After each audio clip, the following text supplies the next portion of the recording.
స్వచ్ఛ సర్వేక్షణలో ప్రజలంతా భాగస్వాములు కావాలి. స్వేచ్ఛ సర్వేక్షణలో ప్రజలంతా భాగస్వాములై ఈ ఏడాది విశాఖ మొదటి ర్యాంక్ను సాధించేలా కృషి చేయాలని 61వ ward sanitary inspector D Ravikumar అన్నారు.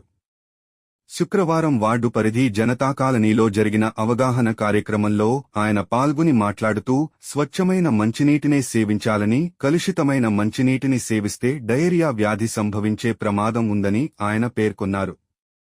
తమ గృహాలలో లభ్యమయ్యే వ్యర్థాలను తడిపోడి చెత్తతో పాటు ప్రమాదకర చెత్తగా వేరుచేసి తమ ఇళ్లకు వచ్చే పారిశుద్ధ్య వాహనాలకు అందజేయాలన్నారు.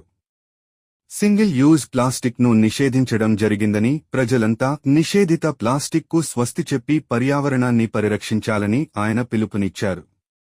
అలాగే ప్రతి శుక్రవారం డ్రైడే పాటించాలని, ఈ డ్రైడే పాటించడం వలన డెంగ్యూ, మలేరియా తదితర సీజనల్ వ్యాధుల విజృంభణను అరికట్టవచ్చని ఆయన తెలిపారు.